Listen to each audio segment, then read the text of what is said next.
você, tenho a fé que me faz assim. Fala galera, sejam bem-vindos ao primeiro episódio do Café Católico.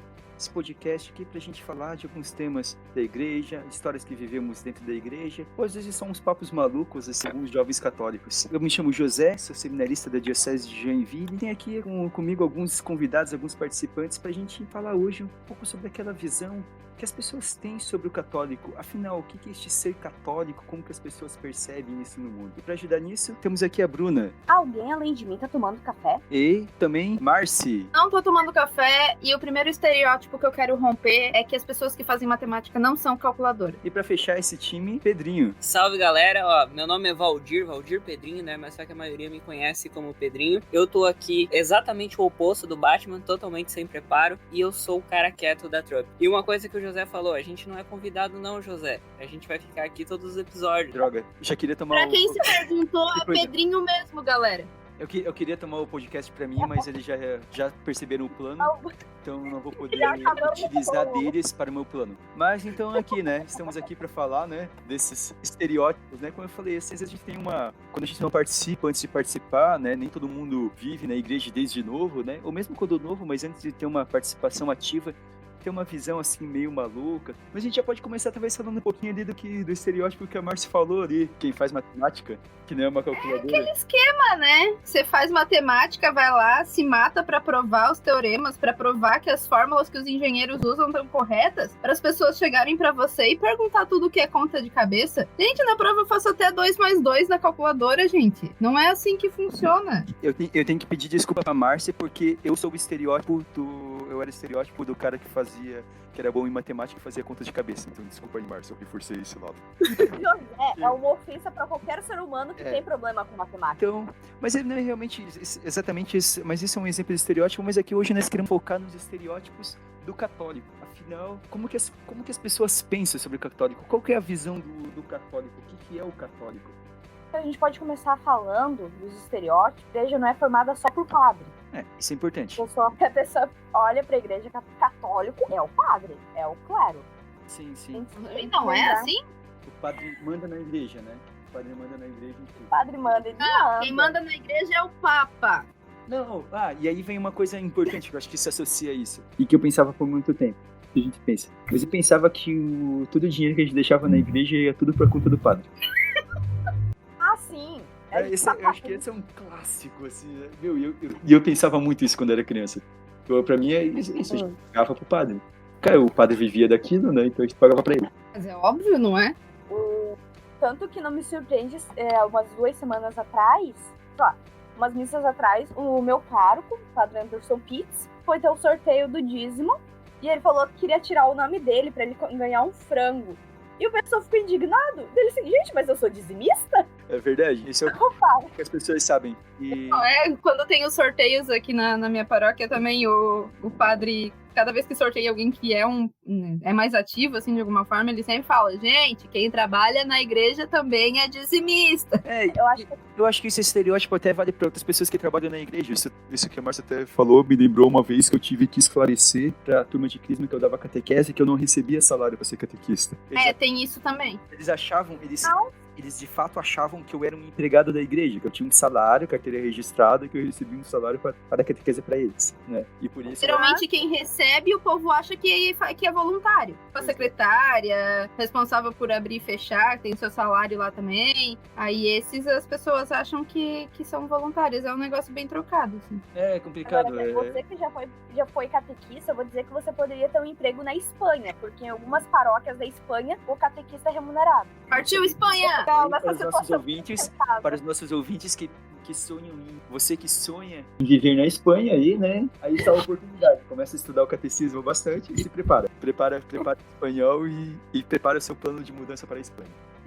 Mas assim a gente vai se juntando outros estereótipos também, né? Antes da gente participar, né? Então, Márcio, tinha alguma coisa que a gente sempre pensava quando era criança, alguma coisa curiosa? Olha, quando eu era criança, eu pensava que qualquer pessoa podia ser padre. Aí, eu chegava da missa, eu pegava aquele folhetinho da missa, botava todos os meus ursinhos enfileirados bonitinho e ficava rezando a missa. E eu fazia isso todo domingo. E aí, um dia que eu descobri que eu não podia ser padre, gente, eu me decepcionei tanto, eu chorei tanto nessa vida. Porque assim, né, eu sou aquele exemplo que cresceu na igreja, assim, que 10 anos já estavam perguntando se eu queria levar minha cama pra lá. Mas não significa que a gente sabe as coisas. Até hoje a gente não sabe tudo. Pois é, isso é curioso. Essa de ser padre também, eu por muito tempo achava que, tipo, só podia entrar no seminário bem novinho. Tipo, não existia seminarista mais velho, né? Coisa que eu sou uma prova viva de que não é assim.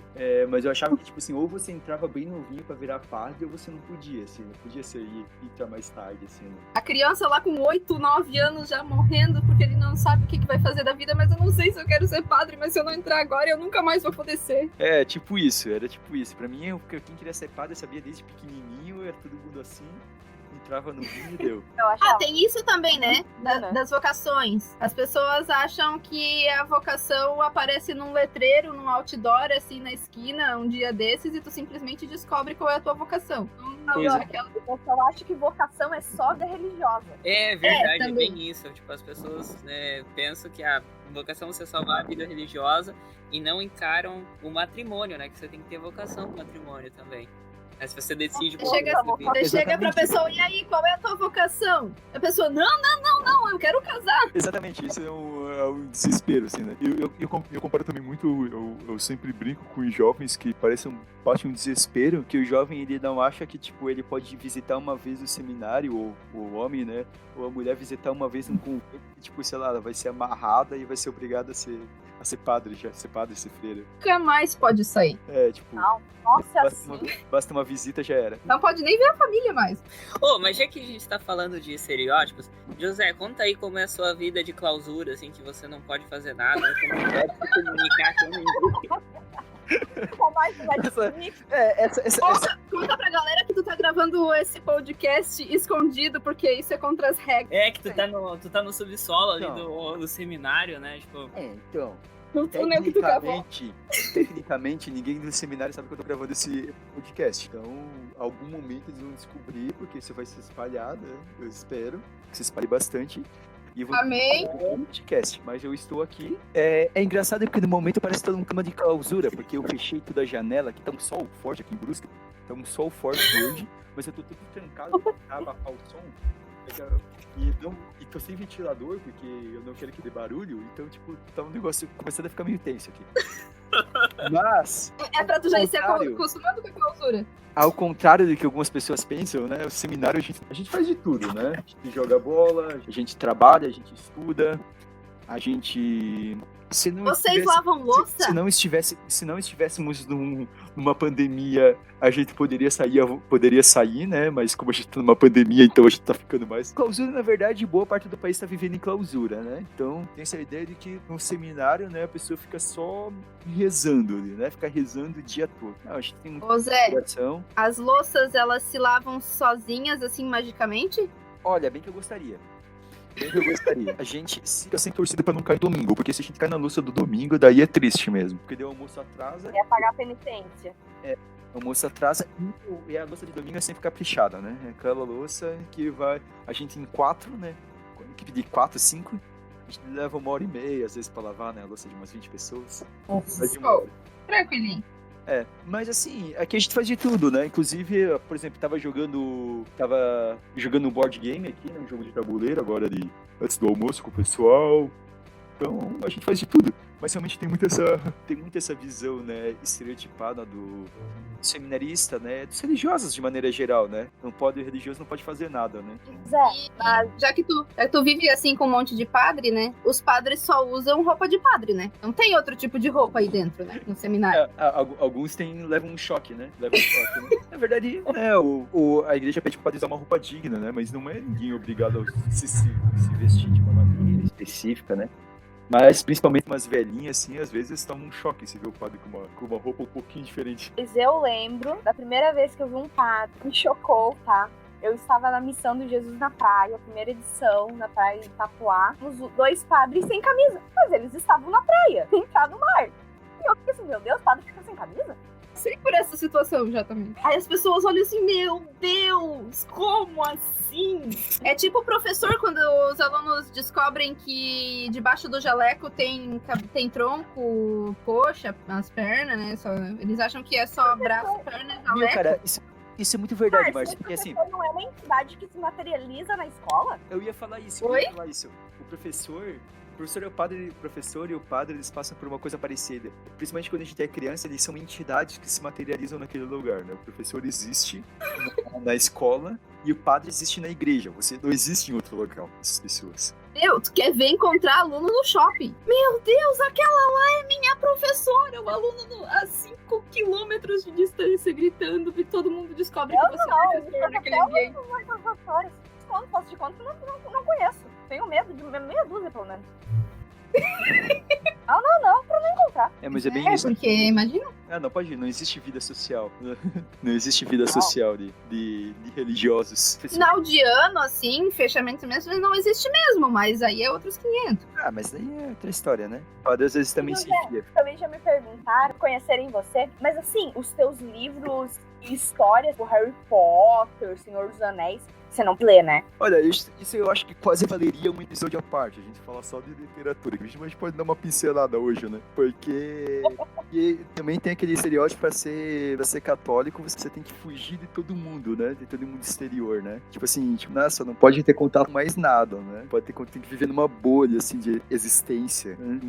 Onde todas as coisas orbitam só em torno da igreja. Tem situações, tipo, a gente encontra do pessoal, tipo, olhar assim, o José é uma pessoa que não sabia quem era o Pharrell Williams, desde a música rap já ter estourado. Não é por ele ser católico, é porque o José é desligado nesse mundo mesmo. As pessoas católicos são assim. É que principalmente em relação à música, eu descubro as músicas geralmente com uns 3 anos de atraso, assim. Mas outras coisas eu sou bem ligado. Mas assim, ó, complementando o que o José tava falando ali, que, né, foi em resposta à pergunta da Bruna, sobre as coisas que você pode consumir, assim. Uma coisa que o professor Alexandre Zabot falou uma vez, e muito bem embasado que diz a igreja, é que você consumir as coisas, mas você tem que ter noção de qual que é o teu nível, assim, pra conseguir compreender e debater, né? E pensa assim, né? Pra quem não sabe, o professor Alexandre Zabot, ele é um astrofísico, estudioso aí das escrituras. Ele falou assim, tem livro que eu não me arrisco a ler, porque o nível de debate do que o autor se propõe, né? Que propôs o livro, que escreveu o livro, tá num nível superior ao meu. Então, tipo, outras pessoas, né? Outros católicos que estejam naquele nível de debate que vão poder ler aquele material, né? Ou se ele fosse ler, então ele precisaria de orientação de alguém, né, que estaria nesse nível de diálogo, né? Então também tem essa ressalva. Concordo, Pedrinho. É bem importante você colocar isso. Mas é interessante a gente pensar um pouquinho. Aqui acho que a gente não pode botar uma caixa muito ampla e dizer assim, isso não pode, né? A igreja ela dá critérios gerais, né? E a gente discernimenta aquilo que a gente vai ler ou não vai ler, né? Não quer dizer que a gente pode ler, ouvir e assistir tudo. Assim, né? O estereótipo daí nisso, eu acho que a gente entra num outro ponto. A igreja é rígida demais. Ela faz uma lista de livros que católico não pode ler. Existem os dois extremos. Igreja é rígida demais ou liberal demais? O que a gente escolhe aí? Pra mim isso é novidade. Como assim tem uma lista de livros proibidos? É que tem pessoas que a igreja proíbe coisas de ler, né? Porque existia na Idade Média, né? O Index, né? Não, beleza, mas eu tô perguntando hoje não existe. É que assim, existe, mas assim, a igreja de vez em quando, ela orienta um ou outro livro que ela não recomenda a leitura, né? Nem sei se ela chega a usar como proibição, né? Não é uma proibição, né? Hoje em dia é uma recomendação. A igreja vai falar, não lê isso aqui, você sem preparo. Ou não vem lendo isso aqui achando que é pura verdade. Não vai ler o Código da Vinci achando que é não, beleza, tudo bem. É que tipo, quando vocês falaram proibido, eu tipo pensei, tem uma lista de livros proibidos. Tipo, não, mas é porque é a visão que o pessoal continua, porque antigamente era uma lista de livros proibidos. Sim, antigamente não recomendados. Isso é que nem falar que o Bento XVI é o chefe da Inquisição. né? Então, se atualiza e diz que a gente que é atrasado. Alguém que fala sim. que o Bento XVI era o chefe da Inquisição. Como é que eu perdi isso? Cara, clica no Google, Muito bota aí o longe, que tu eu acha, falo cara. sobre ele. Bota no Google o que tu acha. E tem esses estereótipos, né, de que às vezes... eu acho que o Bento XVI, ele dava uma coisa bem interessante, que tinha essa visão de que todo mundo tinha a visão dele como alguém muito bravo, né? E é curioso que quando você vai ler um pouco a história dele, você vai ver que, tipo, do Vaticano, ele era super animado, sempre rindo com todo mundo, brincando, assim, tudo, né? Nada da visão interna de um cara brabo, assim, fechado. Pensação, isso é muito realmente a visão que a gente pega dos papas. Pensação, quem convivia com São João Paulo II, porque ele era um pouco mais Exatamente, João Paulo II, que é o conhecido por todo o seu carisma, já eram por algumas dificuldades lá dentro do Vaticano, ele era bem firme, assim, jeitão polonês, bem firme com todo mundo, assim, meio bravo, mas que era uma pessoa muito firme, né? Eu acho que Bento XVI aqui já me lembrou de um outro estereótipo, né? Porque a gente pode usar bem de que padre pode beber. Não. Padres religiosos não pode beber. católico pode beber? Daí... Sim, Bruna, católico pode beber água. Pois é, eu tava estranhando já, e refrigerante. Refrigerante. Não, refrigerante. Mas tem Coca-Cola ácido, não pode. mal. Mas Coca-Cola... Não, porque Coca-Cola é do outro cara, né? Só que eu usar o meu talento para informações aleatórias, que o refrigerante favorito de Bento XVI é Fanta laranja. Faz sentido, ele é alemão? Sim, foi criado na Alemanha. Mas, né, o Bento XVI, ele tinha um costume, principalmente quando ele era cardeal, né, ele saía do escritório dele no Vaticano, caminhava até um bar, no chinete, agora não sei exatamente, que tinha ali na frente, e bebia um caneco de chopp todo final de tarde. Um bom alemão, né, sempre tomava um bom caneco de chopp no final da tarde. Então, pra quem não quiser ir pra Espanha, a Alemanha também é uma boa opção. Então, mas resgatando ali o que a gente começou desse tópico, né, de não poder beber, né, a questão que a gente tem que observar é, né, não exagerar, né, que o problema é você exagerar na bebida, né, o problema não está na bebida. E, na verdade, isso que é meio que uma regra para todas as outras coisas. Sempre que você está exagerando, por exemplo, comida, se você comer muito, tudo bem, você cai no pecado da gula, né. Mais ou menos Exatamente, isso. o problema Cada tá um nisso, tem que né? conhecer o seu próprio limite, né? O problema tá isso, né? Daí as pessoas ficam numas coisas assim de tipo, pra às vezes tentar justificar umas coisas assim, tipo, daí falar, não, mas Jesus bebia vinho. Daí tem gente que vem com umas maluquices, mas aquele vinho não tinha álcool. E esse é a maior besteira, porque na verdade o vinho daquela época era muito mais forte do que os vinhos hoje em dia. Inclusive, o vinho daquela época, ele tinha que ser misturado com água e sal pra cair um pouco do teor alcoólico. Ah, Eu gente, já tomei, deixa- é horrível. Deixa eu explicar isso aí pra vocês. Fica, É porque, na verdade, todo vinho que Jesus bebia, ele mesmo fazia. Então, ele já cuidava dessa questão do álcool aí. Vocês que não estão sabendo dessa parte da história. Foi uma bebida quando eu era criança. Quando eu era criança, eu achava que o vinho do cálice do padre, o padre tinha transformado que nem Jesus transformava em vinho. Tava que pra ser padre tinha que conseguir fazer esse truque. Não tava totalmente errado, assim, né? Nossa. Mas... Nossa, você só entendeu um pouquinho errado o que acontecia naquele momento. Por um pouquinho. Não é Era um outro tipo de transformação, mas estava no caminho.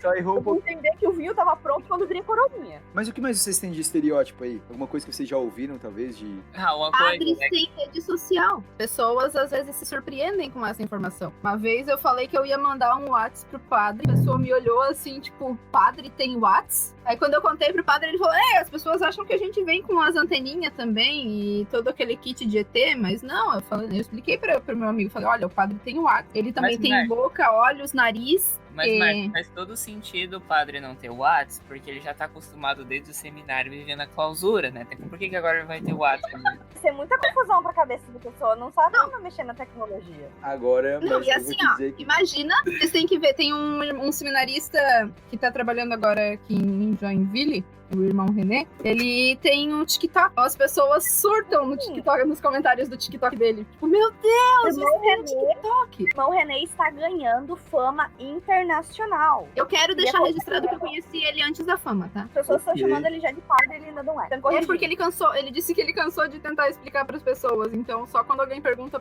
especialmente assim, ele explica. Era Agora metade muito. dos comentários, era só A isso. inscrição no Twitter dele é padre. Sim. É isso, Não, gente. Um estereótipo, tava muito comentando aqui, outro dia eu comento melhor. Eu vivi uma experiência vocacional freiras, né? Fui em 2 congregações diferentes. Mas como que tu tá namorando agora, Bruna? Se tu ia ser freira, não pode? Então, eu não me comprometi com ninguém. né? Então eu tinha a opção de não fiz nenhum voto, então eu podia declinar tranquilamente. Eu acompanhei primeiro com essas franciscanas e depois com as carmelitas mensageiras do Espírito Santo. Talvez me viraram assim, era a freira que usava tipo roupa de pinguim. Até hoje pensando com teatro, a freira se vestiu de pinguim. Bom, e sobre o namoro da Bruna, né? Tipo, ela foi e teve essa experiência e daí no final das contas ela roubou um cara do seminário, né? Olha só que legal. A falácia aí, a falácia. Mas é justo, né? Porque ele roubou ela do convento. Olha, eu nunca tinha pensado por esse lado. Você tem razão. Sabe o que é pior? Ele vai ouvir isso, porque ele é o editor, mas tudo bem. Salve aí, Pedro, para o nosso editor. Um dos nossos Valeu, Pedro. É complicado agora, eu consigo me defender, eu não falar não. A gente podia fazer um episódio só sobre os estereótipos em cima disso, porque é muita coisa também que se ouve. Enfim, das freiras que eu estava tentando falar. Fala. Vai direto ao seu... Muitos usam um hábito preto e branco. Os irmãos usam um hábito preto e branco, porque é uma questão de congregação. Inclusive, uma congregação muito bonitinha, que elas usam um hábito rosa. Nossa, Legal. esse não Rosa, é mim. Meu véu é Qual preto. é o nome da congregação? Da congregação das servas do Espírito Santo da adoração perpétua. É grande Tem uns nome. nomes que congregação para, vai colocando, se perde. É porque vai criando ramificação, assim, nome menor é o franciscano, carmelita, mas mesmo assim já é um nome compridinho. Já gosta de nomes compridos. Queriam usar o hábito vermelho, mas por ser uma cor litúrgica não foi permitido. Não foi E permitido. daí elas optaram pelo rosa, que era o mais próximo de sangue que elas conseguiam. Eu acho que nem essa precisa litúrgica também, porque o amor talvez seja cardeais. Ô, Márcio, tu não andou fazendo uma pesquisa aí com as tuas amigas aí, desses estereótipos, aí descobriu alguma coisa interessante? Tem um que também acho que vai deixar muita gente de cara. Elas achavam que só gente... Desculpa, Zé, não é ofensa nenhuma, mas que só gente feia podia ser padre. Aí a primeira vez que elas viram... A primeira vez que elas viram um padre bonito, elas... Eu também sou uma prova que isso é falso, né? Brasil é polêmica. Por que Eu meu não acho filho bonito o Padre de Melo como suas amigas não acham ele bonito. Ele eu não sei, mas tem uns que são. Eu me lembro que quando eu sempre comecei a participar de jovens, eu achava que o Santo Católico era sempre só oração repetida. Tem isso também. Só repetição. E às vezes eu via isso de algumas pessoas. Depois que eu comecei a participar também. Sim. Sabe outra coisa também? Que? A galera acha que a igreja templo se constrói sozinho, assim. Que não precisa de dinheiro, que não precisa de material de construção, que não precisa trocar as lâmpadas e etc, porque tem aquele povo que fala que dízimo é só pra juntar... E a gente volta lá pro começo, só pra juntar dinheiro pro padre. Verdade. Tem esses também. E tem aqueles que acham que a igreja é milionária, né? Sempre tem a galera que acredita realmente. Ué, mas o dízimo não é pra encher o Vaticano de ouro? Mas aquele trono que o Papa senta não é de ouro? Pois é, não é? Essa é verdade. Eu acreditei isso por anos, cara. Isso eu piamente acreditei até os meus 17, 18 anos. É importante reforçar, por mais que seja bem conhecido, muitas pessoas ainda não sabem, aquilo é madeira pintada com tinta dourada. Exatamente. Não acredito! E as obras... A cruz de ponta cabeça que tem nesse trono é a cruz de São Pedro, não é algo satânico. Muitas pessoas nem sabem que existe essa cruz de ponta cabeça pra começar. Isso é bom. Existe uma cruz invertida na cadeira de Pedro. E que, né, alguns sites aí meio gostam de dizer que é um símbolo de que o Papa seria o anticristo, né? Mas foi um sinal católico da cruz de Pedro, como a Bruna falou, que foi pervertido aí por alguns filmes, principalmente, que se utilizaram desse símbolo. Porque Inclusive, eu São queria Pedro se considerou indigno de ser morto da mesma forma que Cristo, por isso a cruz de cabeça para baixo. Exatamente. É só o ponto que eu fico assim, eu já respondi uma pessoa que me falou isso. Isso é porque o Papa é o anticristo. Meu Deus, mas como anticristo, então é incompetente, né? Porque quanto Papa que teve, o mundo ainda não acabou. Porque assim, bota incompetência daí, né? Se fosse. Não, e mais uma coisa que tem também. Uma coisa que tem também é em relação à lei da igreja ser milionária, que daí as pessoas sempre, de volta e meia, você encontra naquele papo de por que a igreja não vende todas as suas obras para ajudar os pobres, né? Sendo que a igreja não pode vender nada daquilo, porque tudo aquilo é patrimônio histórico. Fala, não, vende porque a Unesco não deixa. É proibido vender, né? Então, se você não sabe, assim. se você não sabe, qualquer coisa que é declarada patrimônio histórico não pode ser vendido, né? Isso é até uma polêmica, às vezes, quando algum museu comprou obras de artes que estão com as pessoas porque pelo certo não poderia ser vendido, porque geralmente quando aparece uma obra de arte ela foi roubada de algum lugar. Então a igreja católica não pode vender. Se ela quiser ser proibido, totalmente proibido. Mas certa vez eu vi também, pudesse vender todas as coisas que a igreja tem, eu acho que também não daria muitos dias para manter todas as obras que a igreja mantém, né? Com a ajuda, né, dos fiéis. Exatamente. Tipo, não gera tanto dinheiro assim, né? Tipo, beleza, ia distribuir e depois acabou, parou, alimentou por uns dias e... É mais ou menos se me perguntassem por que eu não vendo os móveis da minha casa, sendo que os móveis, a maioria dos meus pais, né? Mas eu queria resgatar ali o que o José tinha falado, né, sobre o estereótipo de católico só faz oração repetida, né? Tem uma parte legal disso, a igreja tem essas orações, assim, para ajudar quem não consegue, por conta própria, ter uma oração pessoal, assim, digamos, seria assim, a primeira marcha, assim, né? Tipo, fazer a introdução a uma vida de oração. Exatamente. Tipo assim, você começa com as orações que são repetidas, né? Assim, procurar entender o que você tá rezando, né? Não adianta também só repetir, mas, né, a igreja tem isso aí como um mecanismo, assim, de ajudar as pessoas que não tem aquela intimidade ainda na oração, né? Tipo, depois, quando você já tá mais tempo na caminhada, você vai ter uma oração íntima, né, pessoal, que você vai fazer com suas palavras. Muito bem colocado, realmente, tipo, não é à toa, né, que a gente faz oração repetida, né, tem um propósito. Não é só isso também, mas ao mesmo tempo ela tem um valor. Essa parte que o Pedrinho falou de entender também é importante, porque quando eu era criança eu ficava me perguntando quem era a tal da Rosana que tava nas alturas. Eu preciso conhecer uma Rosana pra fazer esse tipo de piada. Essa foi boa. Rosana das alturas. Quantos anos tu tinha, Márcio, quando tu pensava sobre isso? Quando você descobriu quem era a Rosana? Acho que eu descobri quando eu entrei no Coroinha, tipo, com uns 9 anos por aí, porque daí aí eu pegava a folhinha, daí eu vi, não é com R, é com H. Então foi mais ou menos na mesma época que eu descobri que o vinho vinha pronto. Eu ficava me perguntando também, assim, eu ficava, imagina se o padre reza 10 missas num dia só, como ele não fica no final da última. Exatamente. Mas isso é um questionamento válido. Eu pensava isso também. Vi padres respondendo. Falando assim, então eles não podem fazer 10 missas. Não é que não pode. Tem uma Não é orientação. aconselhável. Uma orientação de quantas missas um padre pode celebrar por dia. No máximo 2 missas. Da O parte recomendado. é questão de necessidade. Mas por necessidade, né? Por exemplo, a Padre Nossa Diocese agora celebrando 5 missas por dia. Né? Por causa principalmente por causa da questão da pandemia, né? Do bloco dos missas no domingo, né? Tem mais missas. Padre celebrando 5 missas todo domingo. Daí tem os padres que são grupo de risco também. Isso. Pode ser alguns Toda padres essa que questão. tem essa questão. Já vi padre explicando, daí, tipo, falando assim, tipo, quando vai ter que fazer assim, uma maratona de missa, vamos colocar assim, e eles não fazem o cálice cheio, faz um pouquinho menos, Deve ser só como porque, um pouquinho. gente, o vinho da missa é alcoólico, porque senão não é vinho. Tem que ser vinho mesmo, né? Então, né, isso é importante as pessoas saberem. Não é suco de uva, é vinho mesmo, precisa ser vinho.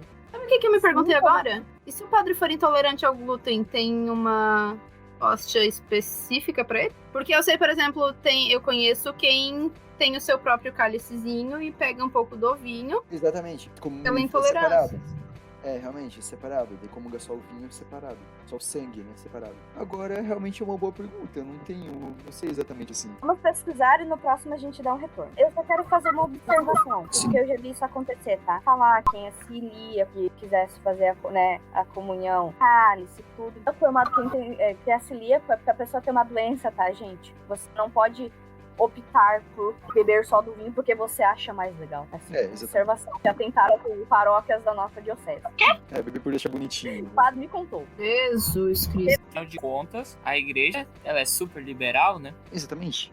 Né? Tipo, nossa igreja, tipo, pode pra basicamente tudo, né? Cada um faz o que quer e estando limpo com a sua consciência, tá valendo, né? Não. A igreja é super restritiva. A igreja católica não deixa fazer nada. Você não pode fazer nada que tá tudo errado. Onde já se viu? Fica nesse embate realmente, né? Exatamente. Tipo, super liberal, super rígida. Uhum. É que a questão né, começa a observar as recomendações da igreja, começa a entender que tem restrições, né? Mas só que daí também tem gente que olha assim, não são recomendações, né? São puramente restrições, né? São proibições, né? Daí você vai pro lado assim que a igreja é totalmente proibitiva, né? E quem não tá a par das coisas da igreja acaba achando que pode tudo. Por exemplo, uma coisa que eu fiquei de cara, tava eu acho que na 6ª, 7ª série, enfim, a gente tava numa aula de ensino religioso, né? Não era uma aula de catecismo, mas no momento lá uma menina ficou assustada, né? Tipo, ao saber que ela não podia ter relações sexuais antes do casamento, né? Segundo a doutrina da igreja. Porque não, tipo, pode, todo mundo faz, como é que assim não pode, né? Eu acho que esse os dois, né, são estereótipos, né, que também não pode nada, que pode tudo. Exatamente, né? E eu acho que daí, a gente pode começar a entrar um pouco, né? Cansou o braço do José, pra galera que tá ouvindo aí, o José ele tá tendo que segurar o microfone, tá? Tá tendo problemas técnicos. Então, tô me virando aqui. Primeiro podcast a gente vai tentando aqui. Mas eu queria falar que, fechando, porque já tá dando um pouco de que a gente propôs, antes de sair falando só com os 4 ventos, ou decidir não participar da igreja, ou às vezes tomar uma posição um ou outro da igreja como a verdade universal da igreja, eu fico convite para conhecer mais a fundo, né? Procurar conhecer o que a igreja católica diz de verdade, né? Sobre cada assunto, o que é, como as coisas funcionam. Eu acho que é esse recado que a gente pode deixar. É um livro, né, que trata, às vezes a gente escuta muitas histórias da... Eu acho que sei que livro que ele vai indicar. 2 livros, na verdade são 2 livros, né? Podemos falar 2 livros, que é As Grandes Mentiras sobre a Igreja Católica, é isso? E As Grandes Verdades sobre a Igreja Católica, né? São feitos pelo site, pelo casal do site Catequista. E são livros bem interessantes, né? E que pegam, assim, não são tantos estereótipos de comportamento, mas são outras coisas que a gente pode falar, mas são aqueles papos que a gente costuma ouvir muito, né? Sobre a Igreja na Inquisição, sobre cruzadas, né? Sobre papos polêmicos, né? Igreja contra a ciência, essas coisas que muitas vezes a gente escuta e fica ação aí pra quem quiser ler. É uma boa forma são leituras bem gostosas mesmo, são livros bons de ler, assim. Mesmo que você não seja muito acostumado a ler, você vai conseguir ler esse livro de boa. E então fica a dica aí pra se aprofundar e conhecer um pouco mais. Então, acho que ficamos por aqui. Vocês têm mais alguma dica? Tem alguma dica que vocês querem deixar ou não? Dá pra ler o Código da Vinci, só que pegando cada coisa que eles falam e investigar cada coisa que eles falam, procurar. Exatamente. Realmente. Vale a pena lembrar que no começo do Código da Vinci, o próprio autor escreve uma pequena introdução dizendo: as únicas verdades é que existe uma comunidade chamada Opus Dei e que existiu uma organização chamada Illuminati. Tudo o resto é mentira. O autor fala isso. O autor tava errado. Tudo que tá escrito lá é verdade. O autor, mas vale a pena, obviamente, não sabe do que ele estava falando. Márcia, Bruna, alguma dica? Vou dar uma dica. Não assistam os 2 papos. Aí, uma Não percam seu tempo. desrecomendação da Bruna.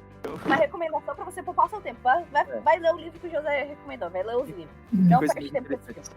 E Márcia, alguma dica aí pra deixar? A minha dica é: aguarde ansiosamente o nosso próximo episódio, porque a gente quer conversar com vocês, a gente quer ter o retorno de vocês. Então, se vocês tiverem alguma sugestão de tema, alguma ideia pra dar pra gente, dúvidas, reclamações, sugestões, a gente tá aceitando aí os retornos. Ouçam-nos! Então é isso. Deixamos vocês com essas dicas. Então, esse podcast vai ser lançado a cada 2 semanas, né, na quinta-feira. Então, divulgue, mande para os seus amigos aí, vai estar disponível no Spotify, também nas plataformas, né? Você pode buscar o Café Católico, né? Pode também procurar na página do Instagram também. E é isso, um grande abraço, Deus os abençoe e até mais, até o próximo Café Católico.